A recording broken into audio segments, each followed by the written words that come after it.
a personas que están muy necesitadas, porque ciertamente estamos al final, amados. Claro, no es el final del mundo todavía falta un poco para el final del mundo, pero sí estamos mucho más cerca al final de la gracia, el periodo de la gracia, que es diferente. Cuando se acaba el periodo de la gracia es porque llega el arrebatamiento.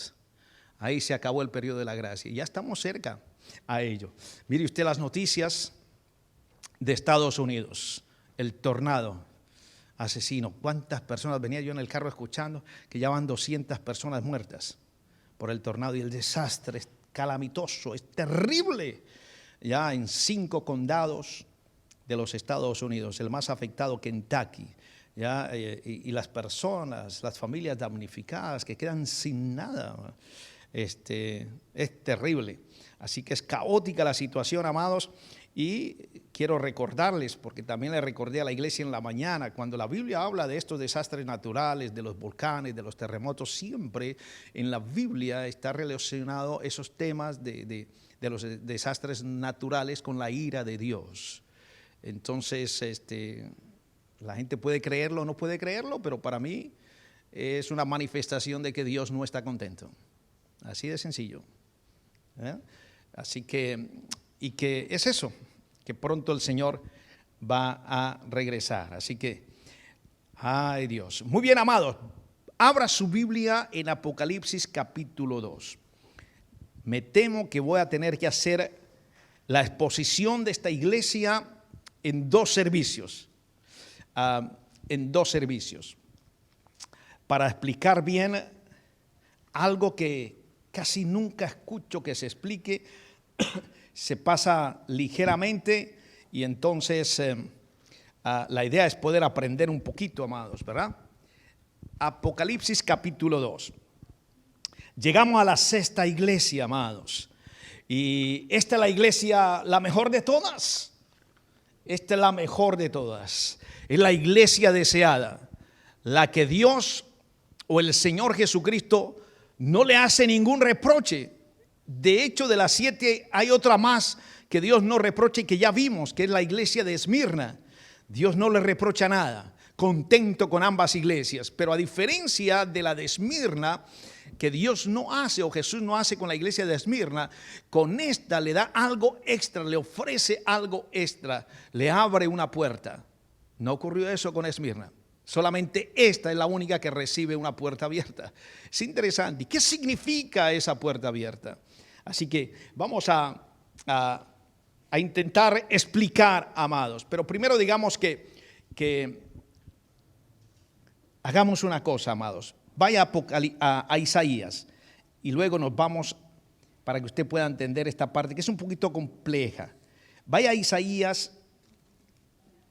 Ponga un separador ahí en Apocalipsis 2. Vaya a Isaías capítulo 22.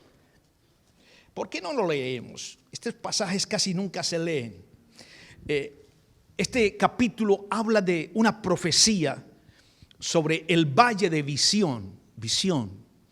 Y en esa profecía hay 2 personajes que Isaías nombra, que casi nunca la mencionamos nosotros. Un personaje llamado Semna y otro llamado Eliakim. Vamos a leer del 15 hasta el final. Yo creo que vale la pena, amados, para enterarnos, porque a lo mejor algunos de ustedes nunca han leído ese texto. Mire, Jehová de los ejércitos dice así, Isaías 22, versículo 15. ¿Qué dice Jehová de los ejércitos? Ve, entra a este tesorero. Póngale cuidado a la palabra tesorero. Dice, a Sebna, el mayordomo. Póngale cuidado, mayordomo. Y dile, ¿qué tienes tú aquí? ¿O a quién tienes aquí que labraste aquí sepulcro para ti? Como el que en lugar alto labra su sepultura, o el que esculpe para sí morada en una peña. 17. He aquí que Jehová te transportará en duro cautiverio, y de cierto te cubrirá el rostro. Fuerte esta profecía. Dice, te echará a rodar con ímpetu, como a bola por tierra extensa. Allá morirás, y allá estarán los carros de tu gloria, oh vergüenza de la casa de tu Señor. Oiga, vergüenza de la casa de tu Señor. Este hombre estaba en el lugar correcto, pero estaba haciendo las cosas incorrectas. ¡Qué bárbaro! 19. Y te arrojaré de tu lugar. Te arrojaré de tu lugar y de tu puesto te empujaré. Es decir, lo expulsará, lo sacará. En aquel día llamaré a mi siervo Eliaquim, hijo de Hilcías, y lo vestiré de tus vestiduras. Mire usted, le quitaron el puesto. Y lo ceñiré de tu talabarte, y entregaré en sus manos tu potestad, es decir, tu autoridad. Y será padre al morador de Jerusalén y a la casa de Judá.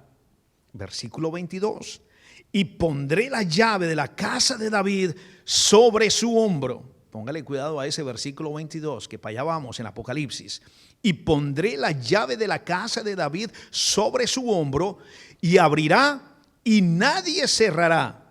Cerrará y nadie abrirá. Y lo hincaré como clavo en lugar firme, y será por asiento de honra a la casa de su padre. Este último tesorero va a ser una honra en la casa del Padre. Mire usted, el otro, pura deshonra. Por eso lo saca el Señor. Muy bien. Dice, colgarán de él toda la honra de la casa de su padre, los hijos y los nietos, todos los vasos menores, desde las tazas hasta toda clase de jarros. Oiga, era el mayordomo, tenía que cuidar todas estas cosas, todos estos utensilios, pero no las estaba cuidando bien. Y dice, y en aquel día, dice Jehová de los ejércitos, el clavo hincado en lugar firme será quitado, será quebrado y caerá, y la carga que sobre él se puso se echará a perder, porque Jehová habló. Qué profecía tan brava esta. ¿Alguno de ustedes lo había leído recientemente? No, ¿verdad? Es como esos pasajes como que poco uno pasa por ahí, ¿verdad? Son densos, son profundos, como difíciles de entender a primera vista, ¿no? Muy bien. Ahora sí, volvamos al último libro de la Biblia, amados. La iglesia de Filadelfia. Dios mío, necesito tu guía, tu dirección para compartir esta palabra, Señor, oh Dios de la gloria. Filadelfia fue una ciudad bien interesante, amados. Culturalmente hablando, no era muy grande, pero era una ciudad importante en Asia Menor. Y esa ciudad fue fundada por un rey, el rey de Pérgamo, de la ciudad de Pérgamo. Le dio por buscar un terreno nuevo y decir, vamos a construir, a fundar una nueva ciudad. Y entonces así nació. Ese rey se llamó Átalo II. Y este rey tenía un hermano. Y le decía a la iglesia esta mañana, mire usted la primera enseñanza a veces hasta de impíos. Dios usa cuervos, así como usó los cuervos para alimentar a Elías. A veces Dios usa los cuervos porque a veces no encuentra, digo yo, a veces pienso yo, será o por la soberanía de Dios, Él usa al que quiera, y como quiera, ¿no? Pero a veces de pronto hay alguien dentro de los míos que quiera yo querer usar, alguien está dispuesto y de pronto no hay nadie. Entonces, bueno, vamos a usar, como yo tengo el poder para hacer, voy a usar los cuervos. Y mire usted, ellos son una especie de cuervo porque no se habla nada de que son cristianos. No están en la Biblia además. Pero este rey Átalo II tenía un hermano, Eumenes, y resulta que había una extraordinaria relación, una honra, una gran amistad, un gran amor entre hermanos. Y esta es la primera lección, amados, de la iglesia de Filadelfia, ya que viene de una iglesia, que viene de una ciudad donde su fundador y su familia se querían, se amaban. Entonces había un calor ahí especial en esa ciudad. Ya, obviamente habían cosas malísimas, pero había algo especial a favor de la familia. Y entonces, si entre impíos hay familias buenas que progresan, que salen adelante y son unidas, ¿cómo no mucho más dentro de la familia del Señor? Las familias tienen que estar más unidas que nunca hoy en día, amados.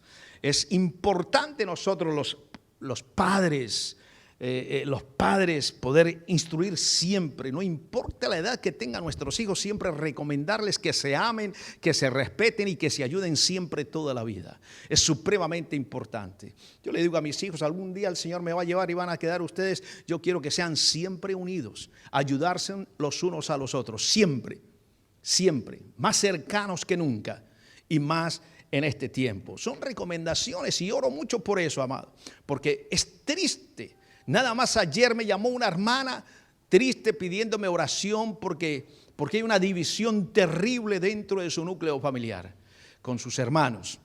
No se habla con la hermana, mal con la hermana y el hermano igual metido en cosas raras. Y entonces están destruyendo la familia por dentro, la están dividiendo. Qué triste eso, amados. Y en estos tiempos tan difíciles que vivimos. No, tenemos que estar bien unidos. Y entonces estos dos hermanos se querían, se honraban, le era fiel era un amor recíproco. Y entonces resulta que Eumenes, comenzó a tener un apodo, un epíteto, y comenzaron a llamarlo Filadelfo. Ahí va Filadelfo, lo veían, Filadelfo, el hermano del rey. Y Filadelfo, amados, en griego significa amigo del hermano. Amigo del hermano, imagínense. Somos hermanos, claro, ¿no? Se da por entendido que son amigos, pero no siempre. Hay hermanos que llevan años sin verse, que no se saludan, que no quieren verse. Y qué problema cuando los padres mueren, cuando llega la herencia, si es que queda algo. Ahí se despedaza la familia. Qué tristeza eso, amados. Ustedes no se imaginan, se me perdieron ya. Antes los contaba, pero es triste tener que aconsejar familias que se desintegraron por una casita, por un terreno, por el perro de la casa. Triste. Los viejos trabajando toda la vida, sudando para dejarle a los hijos algo para que vivan bien. Se mueren los viejos y comienzan a vivir mal. Es terrible. Qué bárbaro eso. Da pena, da grima. Bueno, entonces Filadelfo, que significa amigo del hermano, ¿verdad? Y resulta que entonces el hermano le dio de Filadelfo pasó a Filadelfia, que significa afecto fraternal. Imagínense cómo comienza la ciudad. Amigo del hermano, afecto fraternal. Lindo, mire que no pasó eso, por ejemplo, con los hijos de David, siendo David un rey y un ungido de Dios. Ahí hubo mucho problema con la familia, con los hijos de David. Oh, qué barbaridad. ¿Usted ha leído eso? ¿Ha estudiado usted los hijos de David? No pareciera, pero santo Dios, líbranos. Y era el ungido de Dios, conforme al corazón de Dios, fue rey. Sin embargo, culpa del papá. Faltó disciplina, le faltó dirección. Mire, qué tremendo. Una de las características que siempre los teólogos hablan acerca de Filadelfia fue que fue un centro muy especial para la evangelización, para la obra misionera. Y la obra misionera bien importante, porque hoy en día hay muchas iglesias que no hablan de eso, de las misiones, ya eso se fue perdiendo con el tiempo, amados. Y se les olvidó lo que dijo Jesús en Mateo 28, id por todo el mundo, toda potestad me da en los cielos y en la tierra, id por todo el mundo, evangelizar, hablar del Señor, del reino de los cielos. Es la tarea que Dios le dejó a la iglesia y que la iglesia en estos últimos tiempos, una gran parte de la iglesia ha perdido. Están concentrados en ellos mismos, en las cuatro paredes, y no hablan de evangelización, no hablan de la obra misionera. Se lo digo porque yo llevo 32 años como misionero con la HCJB, la Radio Mundial, la Voz de los Andes, vinculado a ellos con la oficina de aquí del Reino Unido. Y me doy cuenta de tantas cosas, hermano. Digo, wow, Señor, la iglesia está fallando, mucha parte de la iglesia está fallando en la obra misionera, de enviar misioneros, de que misioneros vayan a otras partes a predicar el evangelio. Bueno, lo bueno. Y les decía, la iglesia no tuvo ningún reproche, amados, pero la iglesia al no tener reproche y ser una iglesia deseada por el Señor y bendecida por Dios, tenía sus luchas. Ahí no las menciona bien, pero tenía sus luchas.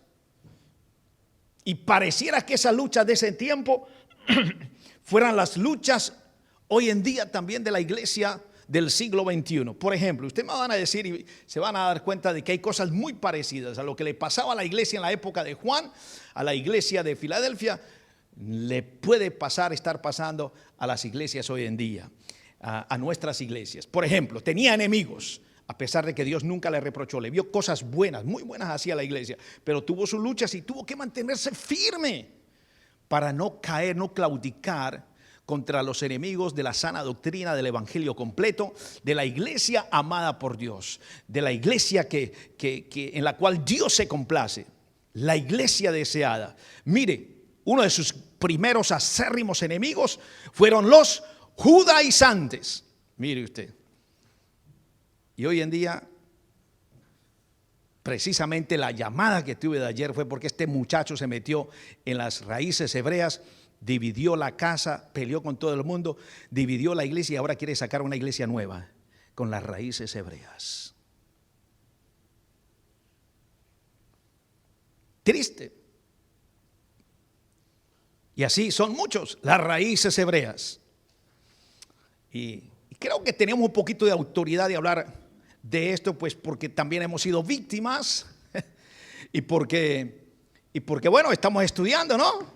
Ya estamos terminando la maestría, los hermanos están estudiando la licenciatura en las raíces hebreas y porque amamos a Israel y porque apoyamos a Israel, porque hacemos viajes a Israel dirigidos por el Señor y amamos, tenemos muchos amigos judíos, cristianos y no cristianos, amamos a Israel. Pero siempre certifico y lo dejo bien claro, amados, esta es una iglesia gentil. Creo que todavía, bueno, había un judío acá con nosotros que se reunía, que era Marco el brasilero, pero no el esposo de Sandra, Marco, que ahora está trabajando de pastor en Canadá, cuando estábamos en Newham, y él era judío, y yo no sabía que era judío hasta que él se destapó y me dijo, yo soy judío. ¿Usted es judío? ¿De carne y sangre? Sí, soy judío. Qué bueno. Y comenzó a reunirse con nosotros y aunque ya era cristiano, tuvo una renovación en el Espíritu Santo. A la iglesia donde yo iba, pastor, no se hacían cosas como las que hacen acá. Yo siento una presencia del Espíritu Santo acá. Y ahora es pastor, mire usted. Estudió en el seminario bautista y ahora es pastor en Canadá. Bendito sea el nombre del Señor. Qué lindo, qué bueno. Pero que hayamos tenido judíos de carne y sangre, creo que es el único. Nosotros somos una iglesia gentil. Yo soy gentil, pero amo a Israel. Jamás me volveré judío. Porque no tiene, ya con Cristo ya soy suficiente. Ya. Puedo ser más judíos que los que son judíos en Cristo Jesús. Así de sencillo. Pero sí me gusta estudiar las raíces hebreas, el Antiguo Testamento, las fiestas, pero no para convertirme en un judío. Triste. Le recordaba yo a nuestro querido amigo, tiene un máster, Guillermo Katz, que ahora está trabajando con una misión judeo-cristiana en los Estados Unidos, que lo hemos traído aquí a hacer varios talleres. Guillermo le contaba y lo recordaba, siempre lo recuerdo con mucho cariño, lo respeto mucho, he aprendido muchísimo de él. Me gusta escucharlo además porque expone bien, ¿verdad? Y cómo hace una relación entre una cosa y la otra, entre el Antiguo y el Nuevo Testamento, entre los acontecimientos, ¿verdad? Con la persona de Jesucristo y demás, el tabernáculo y todo. Bueno, la Santa Cena, ¿se acuerdan que hicimos un taller, no? La interpretación de la Santa Cena desde el punto de vista judío y demás. Bueno, maravilloso, es espectacular las explicaciones. Y él me decía en un sábado que salimos de uno de los talleres en Chequiná, en Seven Sisters, que lo llevé a almorzar, que fuimos varios incluso, algunos de ustedes recordarán que fuimos varios al buffet, que había un restaurante colombiano y claro, habían frijolitos, platanitos fritos, ¿no? Había como la bandejita paisa ahí en buffet y yo pensé que él iba a coger un pollo, iba a coger otra cosa y resulta que cogió un chicharrón así de largo, de varias. Yo me quedé mirándolo así porque es la primera vez que yo veo a un judío, espero que no me esté escuchando, porque no quería decir el nombre, pero primer judío que yo veo que come carne de cerdo, ellos no comen. Y entonces yo lo miraba, yo comía y lo miraba y el hombre dejó ese plato limpio y fue por más. Entonces, como ya éramos amigos, yo con toda confianza le dije, oye, ¿y tú comes carne? Él me vio sorprendido, ¿no? Me dice, sí. Pastor, es que esa carne es muy rica, no es muy saludable, pero es muy rica. Me decía, chicharroncito con frijoles. Pero él es argentino, él nació en Argentina, ¿no? Pero judío, de padre y madre judío. Y entonces, ahí luego me dice, mire pastor, y es lo que nunca, siempre lo recuerdo, amados, que él me dijo una vez, me dijo, mire, la religión judía es muy buena, es extraordinaria, es maravillosa. Fue instruida por Dios, obviamente. Todas las fiestas, todo es precioso, el talí, los implementos, todo, la menorá, todo. Pero una cosa yo sé, se lo digo yo como judío, es vacía sin Yeshua. Está vacía sin Jesucristo. Y a mí eso me impresionó, amado, y yo lo cuento como testimonio, porque yo puedo decirlo como gentil. Tendrá su valor, pero que lo diga un judío, ya es otra cosa. Entonces es eso, amado. Y el problema con los judaizantes es que idolatran la religión, la cultura judía. Y es bien interesante que el judío nunca hace proselitismo. Un judío nunca te va a convertir al judaísmo. Son los judaizantes. Si usted lee el libro de Gálatas, se va a dar cuenta que Pablo luchaba contra los judaizantes. Y aquí esta iglesia tenía a su mayor enemigo, los judaizantes. Entonces tenemos que tener mucho cuidado, amados, en ese sentido. Yo conozco pastores, amigos, que no quieren apoyar a Israel porque los judaizantes se les llevó la mitad de la iglesia. Y yo trato de explicarle, no pastor, pero siga adelante, siga amando a Israel. Dios te puede traer mayor gente aquí por esa circunstancia, pero no deje de apoyar, de amar a Israel, de bendecir al pueblo judío. Es supremamente importante. Orar por la paz de Jerusalén es bíblico. Lo debemos hacer. Así que hay judíos, tengo amigos judíos que me lo han dicho, judíos, siento vergüenza con esos judaizantes. A veces se sienten avergonzados porque dicen, pensarán que todos somos así. ¿Ya? Tremendo. Conozco judíos, a lo mejor me están escuchando, judíos cristianos, mesiánicos, que creen en Yeshua como nosotros y quieren dejar la cultura judía. Quieren ser como nosotros. Quieren ser como gentiles. Hay de todo en Israel. Como conozco y tengo amigos judíos también que son como los judíos ortodoxos, pero son nacidos de nuevo. Y me lo han explicado. Me dicen, yo sigo igual, pastor, pero ya tengo a Yeshua en mi corazón. Sigo yendo a la sinagoga porque yo creo que Dios me ha puesto ahí para que yo dé testimonio de Yeshua. ¿Sí ve? Eso es distinto. Y se visten así de negro y tienen la barbita y todo. Y son amigos, pero son mesiánicos. Y siguen en la sinagoga. ¿Para qué? Para darle ejemplo a los otros. ¿Cómo es posible, amados, que aquí, en esta iglesia de Filadelfia, Dios vuelve a decirle a los judíos que esa sinagoga y esos judíos no son judíos de verdad? Naturalmente eran judíos de carne y sangre, pero por el hecho de no respetar, de no aceptar al seguidor de Cristo, de Yeshua, se convertían en judíos falsos. Entonces, si el Señor llama al judío de la iglesia o de la sinagoga de la ciudad de Filadelfia, judíos falsos, imagínense a los judaizantes cómo les llamará. Yo sí creo que Dios, ojalá me vean y me escuchen todos los que son judaizantes, que le tendrán que dar cuenta a Dios por dividir familias y dividir iglesias. ¿Dónde estoy? ¿Acá o allá? Aquí. Mírenme bien. Pastor Pedro Pablo, arrepiéntanse, aunque no lo crean. Yo sí creo, porque la Biblia dice que el juicio comenzará por la casa de Dios, por nosotros. Imagínense qué va a pasar con los que no estén en la casa de Dios. Si el juicio comienza aquí primero, ¿qué será de los que no obedecen a las leyes de Dios? Si usted ha dividido iglesias por el judaísmo o ha dividido a su familia por el judaísmo, arrepiéntase antes de que sea tarde.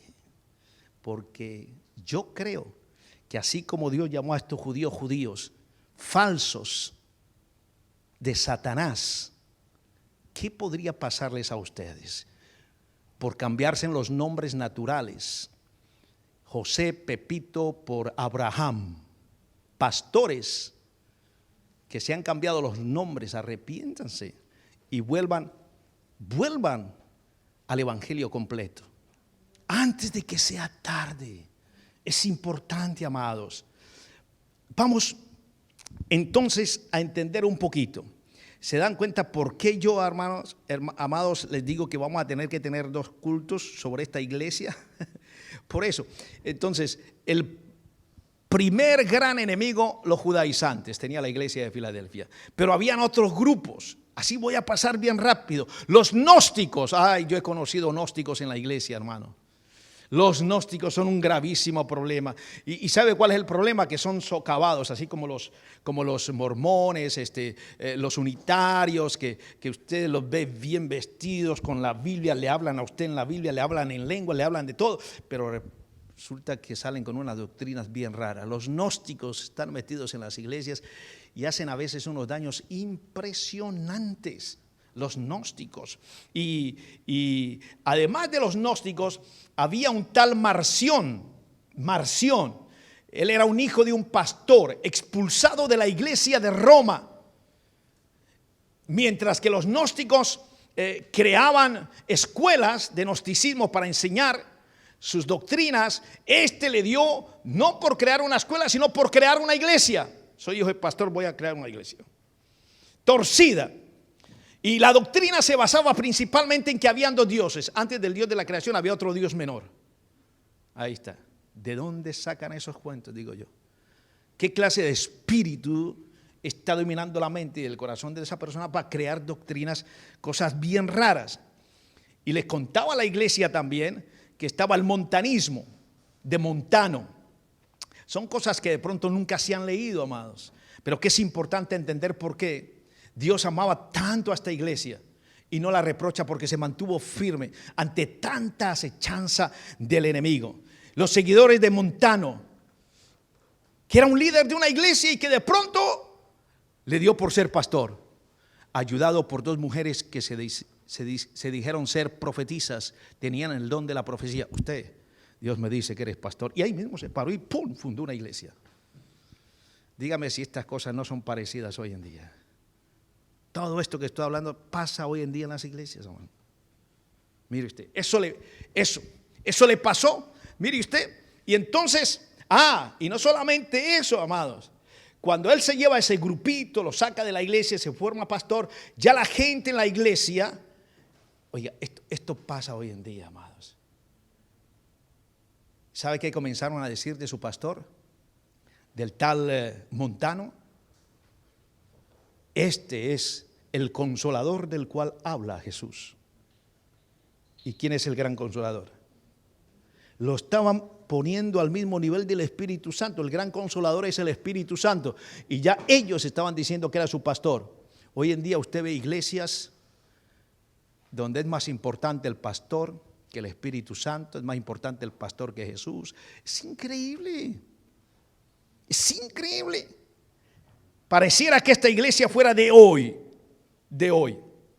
Pero no fueron los únicos. Habían muchos más grupos, amados, que quisieron penetrar en la iglesia y esta iglesia se mantuvo firme, amados. Ahora sí, fíjese en el versículo 7 del capítulo 2.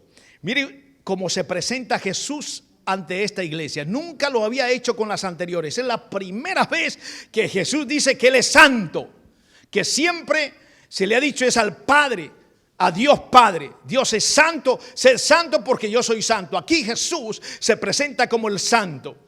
Pero también, fíjese usted que dice que Él es el verdadero en el versículo 7. Y yo le explicaba a la iglesia esta mañana, en el doble sentido. Cuando habla el verdadero es porque Él es Jesús, el Dios, el genuino, el verdadero, el verídico. Él es el único. Yo soy el que soy. Entonces él va directo a la iglesia y se le presenta de una manera contundente.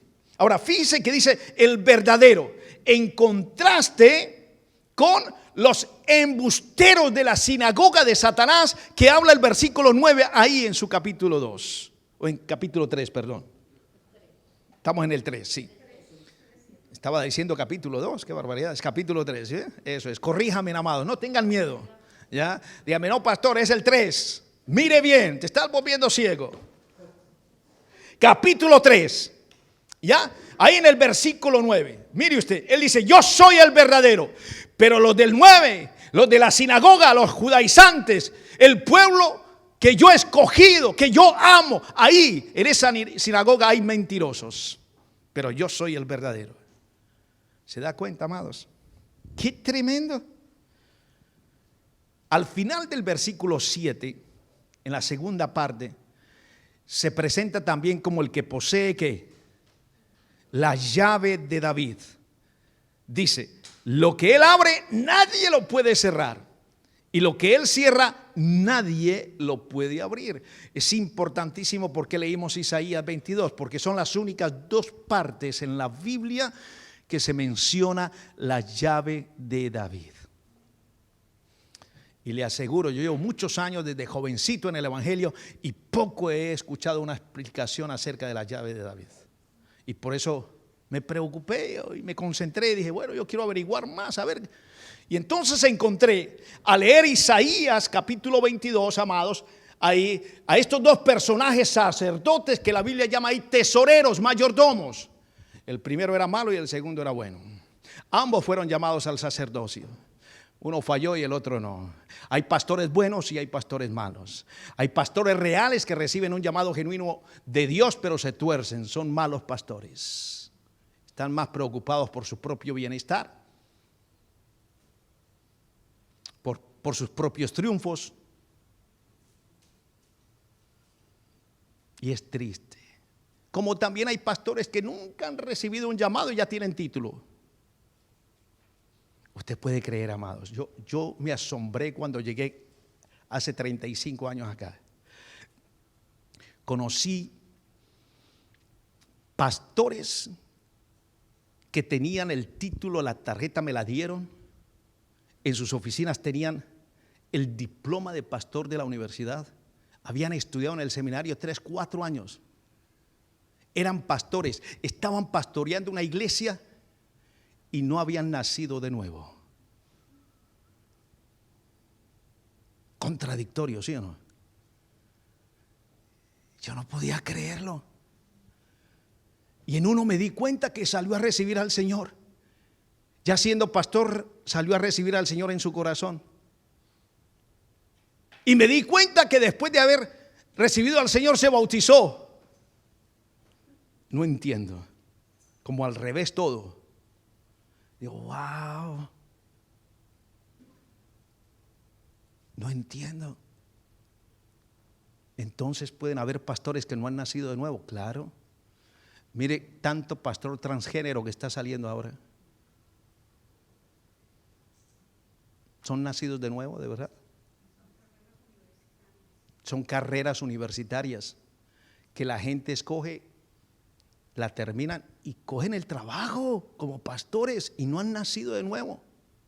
Y yo recordé una vez que invitando, hace muchos años ya, esto hace muchos años, invitando a un hermano de una organización muy querida en este país, le invitamos a predicar porque él predicaba. Y lo invitamos varias veces, como 3 o 4 veces. Y en la última nos mandó a decir que no predicaba más. Y le preguntamos, ¿pero por qué? Pensábamos que le habíamos hecho algo malo, ¿no? Que no lo atendimos bien. Digo, no, es que ya se me acabaron las predicaciones. ¿What? ¿Qué? ¿Cómo que se me acabaron? Como que había hecho y como que ya no le daba más. Son cosas que uno a veces no entiende, amados. Hay cosas que uno a veces no entiende. Bueno, fíjese usted todo lo que pasa, amados. Fíjese que el Señor dice que Él posee la llave de David. Entonces, al leer ese texto de Isaías 22, es bueno que podamos entender esto. En la época de David, el rey fue el que instituyó, decidió, seguramente influenciado por el Espíritu Santo, como rey, de entregarle la llave suya, que se la ponían en el hombro, la cargaban en el hombro los sacerdotes. Entonces, los sacerdotes se convertían de alguna manera en tesoreros, como dice ahí el tesorero, el mayordomo. Y esa llave era ¿para qué? Para abrir el aposento, el lugar especial donde solamente podía entrar él, nadie más. El que tenía la llave, el poder, la autoridad para abrir esa puerta y sacar, poner, mirar, administrar los tesoros de Dios en el templo. Aún los tesoros reales de la realeza de David estaban ahí en esa habitación. Solamente él podía, nadie más podía abrir. Para eso se le daba la llave, se le daba esa responsabilidad. Y resulta que Semna, que tenía ese llamado, que tenía ese privilegio, esa posición de sacerdote, usaba las llaves para abrir la puerta para sus propios beneficios, no para el beneficio del templo, de la construcción del templo en la época de David. Hoy en día, ¿será que habrán pastores así? Ministros. Yo conozco gente que me ha dicho: pastor, yo quiero abrir una iglesia para dejar de trabajar. Yo conozco, amado, aquí en Londres me lo dijeron, y por eso no están en esta iglesia, amados. Gente que ha estado con nosotros. Amados, la iglesia es del Señor, seguirá siendo del Señor. Yo soy el ángel del Apocalipsis que dice ahí, ¿verdad? El ángel, el pastor. El Señor me ha dado una llave, una responsabilidad para administrar la iglesia, pero no para mis propios beneficios. ¿Usted se imagina cuando yo tenga que darle cuenta a Dios? Cada pastor tendrá que darle cuenta a Dios. Y a mí me preguntan: ¿y usted se preocupa? Yo sí. Pero el que nada debe, nada teme, me dicen. Sí, pero yo puedo tomar decisiones de pronto humanamente hablando, pensando que están bien, y no es lo que Dios siempre quiere. ¿No será? ¿Nos podemos equivocar o no? ¿Qué le pasó a Gedeón, por ejemplo? Hombre escogido por Dios, un hombre sencillo. Dios lo coge como un grande líder para rescatar a su pueblo de la esclavitud. ¿Y qué pasó después? Después de que destruyó a sus enemigos, destruyó altares paganos, todo eso. ¿Qué le dio por hacer él de buena gana? No fue porque era malo, no fue porque tuvo un mal pensamiento, no. ¿Se acuerdan del efod de Gedeón? Él quiso crear un efod para honrar a Dios, pero Dios le dijo, no le había dado la orden. Él lo hizo porque quería, pero Dios no le había dicho que lo hiciera. ¿Y qué pasó?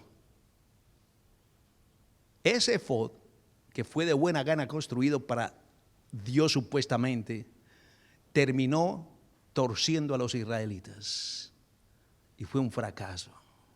Lean la historia de Gedeón y el efod. Entonces mire usted, amado, que más allá de saber pensar, de ser inteligentes, de ser, yo que sé, estudiosos, yo que sé, póngale lo que quiera, hay que depender absolutamente del Señor, amados, del Espíritu Santo. Y por eso a mí me da temor. Pastor, ¿y usted cuando se para en el púlpito? Pues usted ya tiene mucha experiencia, y siendo periodista y locutor y todo. No, todavía me tiemblan a veces las piernas por lo que voy a decir, amados. Me gusta respetar este púlpito. Me gusta prepararme, por ese temor me gusta prepararme, leer, estudiar. Es supremamente importante. Hoy en día hay muchas iglesias que no hacen eso. Le ponen el púlpito a todos, de par en par, a cualquiera que venga a decir cualquier cosa. Y muy bonitas, y gloria a Dios y aleluya, pero ¿qué hay ahí del Espíritu Santo? ¿Qué hay profundo ahí? ¿Qué hay para animar, para edificar a la iglesia, para traerla en santidad, en libertad, en rectitud? ¿Qué hay con la teología de estos tiempos en las iglesias? ¿Qué hay? Y yo entiendo a ministros que les gusta que venga todo el mundo y haga lo que quiera en la iglesia, porque quieren es gente. que quieren diezmos, ofrendas. Pero ¿sí serán esas ofrendas y esos diezmos para Dios o no? Mira lo que le pasó a este hombre. Él usaba los fondos abriendo con la llave de David para su propio beneficio. Y por eso acabó usted de leer Isaías 22. Dios lo destituyó, lo sacó del sacerdocio, de su tesorería, de su administración, de su mayordomía, y puso a otro, el cual él llamó mi siervo. Dependencia de Dios. Pablo fue al extremo. Él dijo, yo ya no soy amigo, yo quiero ser amigo de Jesús, pero Pablo llegó al extremo y dijo, yo soy un esclavo de Jesús. Una palabra en ese tiempo que estaba al rojo vivo porque habían esclavos, era normal tener esclavos. Y él dijo, yo soy un esclavo de Jesús. Hoy en día estarían, si se dan cuenta los del Black, yo no sé qué, todas las estatuas de Pablo las van a derribar. Porque él dijo, yo soy esclavo de Jesús. ¿Qué quiso decir con eso? No soy yo, es Él. Soy esclavo, yo obedezco. Lo que Él me diga, eso hago. Wow, llegó al extremo. ¿Cuánto quisiera yo decirle eso al Señor siempre? Señor, ayúdame a hacer siempre tu voluntad, Señor. No la mía, no equivocarme. Soy humano, me puedo equivocar. Qué tremendo eso, amados, ¿verdad? Muy bien, ya que no hemos avanzado mucho, ¿verdad? Pero la llave de David. Entonces, para que usted entienda, ¿por qué él dice la llave de David? Porque él es ahora el único, no el sacerdote, no el tesorero, no el que puso David, no, él es el que abre y nadie puede cerrar, el que cierra y nadie puede abrir. ¿Podemos entender eso ahora, amados? No se les olvide esa cita de Isaías 22. La pueden estudiar en casa aún mucho más. Luego fíjese que en Mateo 28 en la Gran Comisión dice él, yo tengo potestad arriba en los cielos y en la tierra, ¿sí o no? Y le da la comisión a la iglesia, la tarea de ir a predicar el evangelio. Predíquenlo, bauticen, enséñales lo que han aprendido de mí. Eso es lo que hacemos. Hay una tarea, hay una obligación de nosotros como iglesia. Y hoy más que nunca, amados, tenemos esa obligación antes de que termine el periodo de la gracia. Antes del arrebatamiento. Ay, amados, hay muchas personas hoy temerosas del virus y de muchas otras cosas. Mire ese tornado como arrasó en los Estados Unidos, gente pidiendo ayuda. Me mandaron anoche un texto, pastor, por favor, oren por los damnificados. Son momentos especiales. Ahora en la Navidad, si usted no cree en la Navidad, no crea en la Navidad. Si no cree en el arbolito, ahí pusieron no crea en el arbolito, no lo ponga, pero no critique, no juzgue. A mí me gustan los arbolitos, yo la paso súper rico con mi familia, disfrutando la Navidad. Y con mi culturita ahí, los buñuelitos y la natillita, y qué rico. Una vez, 2 veces al año comemos natilla en la casa. Y en Navidad siempre ahí tenemos, qué rico, amados. Un tiempo de calidad en familia. Yo no estoy adorando a ningún dios pagano, pero si usted cree, no lo ponga. Pero ¿sabe qué? Ambos, el que lo pongamos y no pongamos, hay gente que necesita escuchar que Jesús nació para darnos vida eterna. Ahí está la clave, amados. Usted y yo necesitamos predicar el mensaje del evangelio. Y eso es lo que el Señor le dice ahí. Eso es lo que le dice ahí el Señor. Mire, ¿están conmigo, amados? Yo conozco tus obras, aquí he puesto delante de ti una puerta abierta. Y esa puerta abierta es precisamente para eso, para Mateo 28, 18, cumplir la gran comisión. Dios nos abre una puerta para que como iglesia, una iglesia que no recibe rechazo, una iglesia que tiene testimonio, salga a predicar el mensaje del evangelio. Hoy en día no podemos salir con grupos. En el verano no pudimos salir con las danzas, con las banderas, como siempre lo hemos hecho. No pudimos hacerlo, pero podemos hacerlo con el vecino, persona a persona, en el trabajo, en el teléfono, en las redes sociales. ayudándonos a poner forward a estas transmisiones en Facebook, en YouTube, a inscribirse, a ayudarle a otros para que también se inscriban. Es una forma de cumplir con la gran comisión, amados. Es una responsabilidad de la iglesia. Y el Señor le abre una puerta a la iglesia para eso, para predicar el evangelio. Y eso es lo que está diciendo aquí la Escritura. Pero déjeme decirle, mire cómo comienza el versículo 8.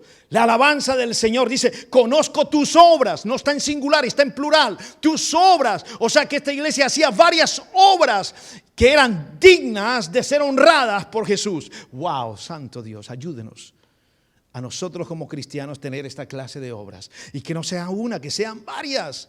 Mire que la iglesia no era una mega iglesia, no era una iglesia rica. Era una iglesia pequeña, pobre, pero espiritualmente rica, y era suficiente para hacer varias obras y ser de bendición. Si ve, amados, que no siempre necesitamos mucha cosa. Si las tenemos, amén. Si somos grandes, si tenemos mucha plata, millonario, amén. Pero para bendecir, amados, no para acumular, para bendecir. Y mire, amados, interesante, conozco tus obras. Y por eso he puesto delante de ti una puerta abierta que nadie puede cerrar. Yo sé que tienes poca fuerza. Mire lo que dice ahí. ¿Pero qué? Usted no necesita tener mucha fuerza. Según esto dice poca fuerza. ¿Pero qué has guardado? Y no has. Ahí está la palabra clave, guardar. Pero has guardado. No importa si eres pequeña, mediana o grande. No importa si sabe mucho o sabe poco. Guarde lo que ya sabe. Manténgalo ahí, en activo, que permanezca siempre. No lo deje apagar. Siga avanzando, progrese. Eso es lo que le está diciendo al Señor ahí. Así que esto es una muestra, amados. Yo conozco tus obras. Que el Señor se entera de todo, absolutamente todo, de lo que pasa en la iglesia. Lo que le pasa a los pastores, lo que le pasa a ustedes. De todo, de lo que se hace, de lo que no se hace, de lo que está por ahí mal, de todo. El Señor se da cuenta. Es que nada más, mire usted que Él está sentado a la diestra de Dios Padre, en un trono glorioso. Y desde arriba, desde esa altura, imagínense, ¿qué se le puede escapar? Nada. Nosotros estamos aquí, miramos así, miramos hasta allá alcanzamos. De ahí para allá no sabemos qué pasa. Pero Dios desde allá, imagínense, ve absolutamente todo. No se le escapa nada, nada. Así que la iglesia de Filadelfia estaba preparada cuando recibió ese mensaje, preparada para aprovechar esa magnífica oportunidad de predicar el evangelio. Hay una bendición especial cuando la iglesia predica. Hay una bendición especial cuando un hermano predica el evangelio. Hay una bendición especial cuando una hermana le comparte a alguien el mensaje de salvación. Nosotros, ya lo he dicho domingos anteriores, tenemos hermanos que salían constantemente, cada 8 días salían a evangelizar. Era una pasión, amados. No fue una orden pastoral, antes al contrario, decía, wow, Señor, gloria a Dios, vamos a bendecirles. Y venía el hermano Luisito con la hermana Martita y otros hermanos. Al terminar el servicio los sábados en Chequiná, pastor, ore por nosotros porque nos vamos a quedar unas horas más por acá predicando el evangelio. Y después los veíamos, me iba yo en el carro, era el último que cerraba, me iba con Chile, me iba con otros hermanos al final y nos íbamos de pronto a almorzar y por ahí los veíamos en las esquinas orando por otras personas, predicándoles el evangelio. Qué lindo eso, amados. Es algo que yo extraño. Cuando salíamos en el verano haciendo casi cultos, lo único que no hacíamos era recoger ofrendas, pero hacíamos cultos con las danzas, con todo, ¿no? Maravilloso, nos metíamos en esos barrios musulmanes allá en East Ham. Recuerdo en Camden Town, en Elephant and Castle. ¿Dónde más? Oh, ese de Homerton. Tenaz, se fue bravo con los Homeles, ¿no? En ese parque, en ese frío. Pero fue un testimonio maravilloso en Hackney también. Chepe Bush, ¿dónde no estuvimos? En el centro también, la gente en el centro de Piccadilly, la gente decía, ¿qué es eso? ¿Qué es eso? Es una fiesta. Sí. En Brixton, claro. Y entonces a mí, los hermanos ingleses me decían, tienes que pedir permiso, usted no puede hacer eso. Y yo, pero ¿por qué no? pues si me dicen algo, listo, nos vamos.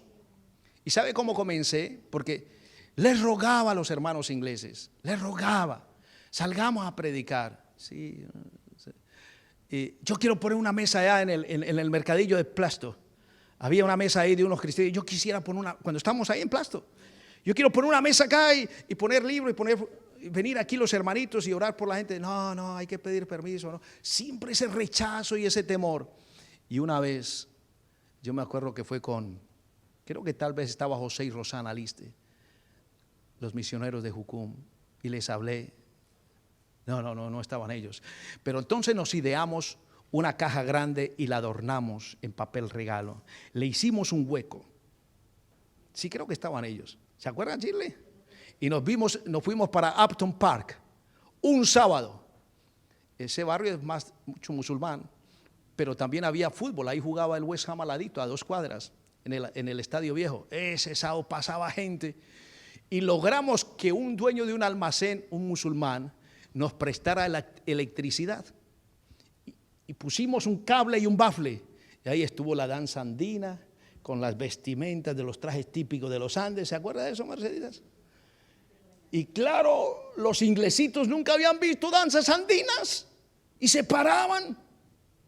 Y con la música, ¿verdad? Y los hermanos danzando. Ahí los cogimos. Y entonces, no sé cuántos, pero muchos ponían pedido de oración. Los ingleses ponían, ¿qué hacían con el papelito? Lo ponían en la cajita. Pedido de oración. Y varios pudimos orar por ellos. Orar. Algunos aceptaron al Señor. Y la policía pasaba y no nos decía nada. Nada. Tremendo, ¿no? Yo extraño esos tiempos, amados. Los extraño. Mire la bendición que el Señor le da a esta iglesia por ser fiel. Salir a predicar. Le doy una puerta abierta. ¡Wow! ¡Wow! Así que yo quiero que nos pongamos de pie, amados. Voy a dejarlo aquí. El próximo domingo terminamos por el tiempo.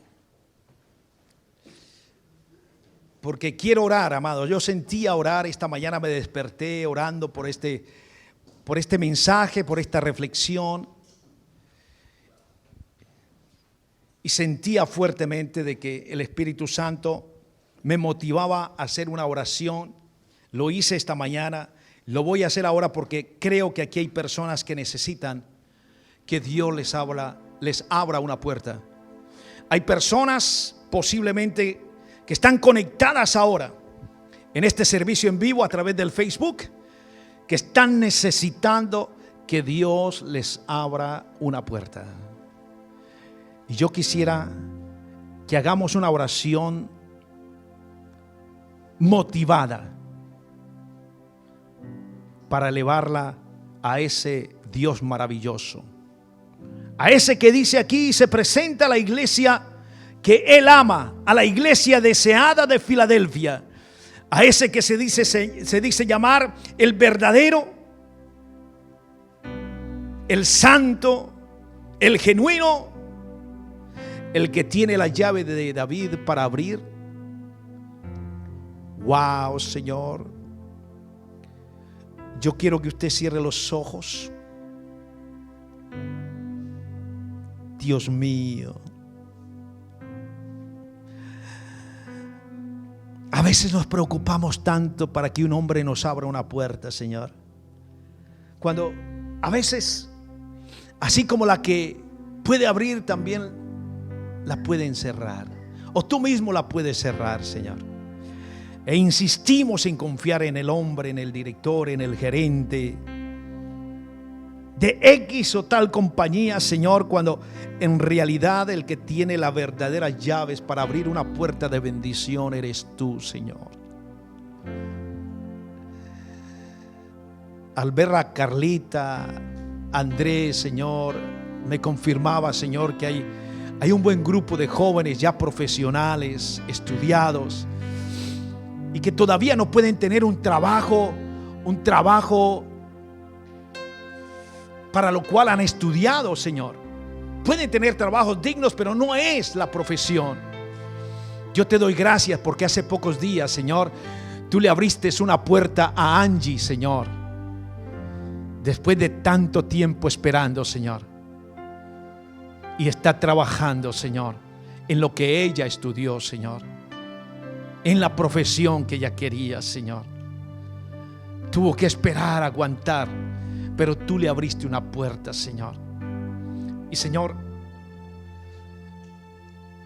no solamente los jóvenes, hay personas adultas que necesitan, quizás en otro orden, quizás no es un trabajo, pero tienen un motivo para pedirte, Señor, que se abra una puerta, Señor. Una puerta de bendición, probablemente en otra área. Santo Dios,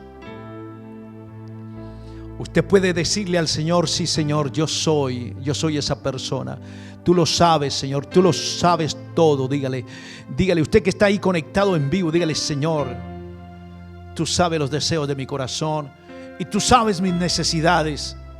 Y Señor, tanto tiempo que he estado esperando, Señor, y yo quisiera, Señor, como el dueño de esa llave de David, Señor, el único que puede abrir para que nada se cierre, Señor, esa puerta, Señor, de abrir esa bendición, oh Dios, para que llegue a mi vida, Señor. ¿Puede usted humillarse delante de Dios? Humillarse y decirle: Señor, yo reconozco que necesito de ti, que tú eres el único que realmente me puedes ayudar, Señor. Yo confío en ti, Señor. Si tú le dices a la iglesia de Filadelfia que eres pequeña, que el poder no es mucho, que no tiene mucha fuerza, sin embargo, Señor, tú le añades y le abres una puerta, Señor. Y yo, Señor, igual quizás el más pequeñito de todos, quizás a veces me he sentido muy grande, Señor. Quizás ha habido ego, soberbia en mí, pero soy pequeño, Señor, y necesito de ti. No tengo muchos contactos, no tengo mucha fuerza en esta ciudad, Señor, y necesito de ti, Señor. Necesito una obra maravillosa, Señor, y necesito, Señor, que se active lo sobrenatural, Padre, que se abra una puerta, Señor, porque lo tuyo es milagroso, es especial, es único. Ningún hombre puede hacerlo, Señor. Dile, amado, amada, dile al Señor ahí. Dile de nuevo. Él lo sabe, pero él le gusta que le digamos. ¿Para qué quiere esa puerta abierta? ¿Para qué quieres que Él active la llave? Díselo. Pídaselo con fe.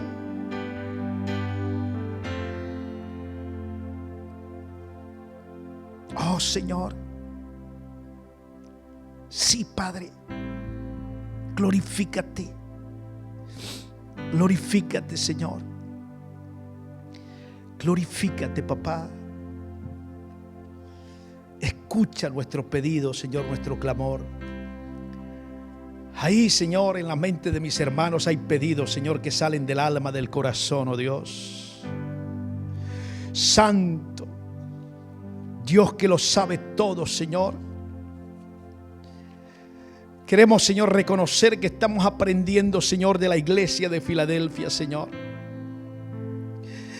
Gracias, qué bueno es saber, Señor, que cuando hacemos las cosas conforme a tu corazón, tú no nos reprendes, Señor. Como esta iglesia, Señor, no hubo reprensión, oh Dios. Y así como tú le abriste esa puerta, Señor, a esta iglesia, Señor. Padre, por eso, por ser una iglesia conforme a tu corazón, oh Dios, por haberla respaldado, Señor, por haberla bendecido, Señor, creemos que tú también, Señor, como Padre amoroso, como Dios amante de lo bueno, Señor, y en tu amor y misericordia, Señor, tú nos bendices, Señor. Puede decirle usted al Señor: Señor, yo estoy contigo. Así como la iglesia de Filadelfia estaba con el Señor. Puede decirle: Señor, yo estoy contigo. No importa, Señor, que tenga poca fuerza. No importa, Señor, que haya tenido que pasar por tribulación, oh Dios. No importa que me sienta débil, Señor. Yo estoy contigo, yo te creo, Señor. Puedes, Señor. Sé que sí puedes abrir una puerta, Señor. Una puerta que nadie podrá cerrar, Señor, para mi vida, Señor. Dios mío, yo creo, Señor, que tú estás poniendo la llave, Señor, sobre esa puerta, Señor. Yo te alabo, Señor, y te bendigo y te doy gracias por ser ese Dios bueno, Señor, y maravilloso, Señor. Yo sé, Señor, que en ese lugar que dice tu palabra, Señor, hay riquezas en tu gloria. Ciertamente, Señor, cuando tú abres esa puerta, nosotros podemos ver y recibir esos tesoros del cielo, Señor. Tesoros del cielo, regalos del cielo, que son para nosotros, para su iglesia, Señor. Dios mío, yo quiero recibirlo, Señor. Yo quiero. Ahora, amado, si tú has orado por ti mismo, ahora ore por un ser querido ahí, quizás de su propia casa, que necesita una puerta abierta. Quizás ya lo ha hecho. Reafirme esa confianza en el Señor y bendiga a papá, mamá, a su hijo, a su hija. Bendígales. Dígale: Señor, yo creo que tú puedes abrir una puerta maravillosa de bendición para mi padre, para mi madre, para mi hijo, para mi hija. Yo sé, Señor, que así es, porque yo no he visto justo desamparado, Señor.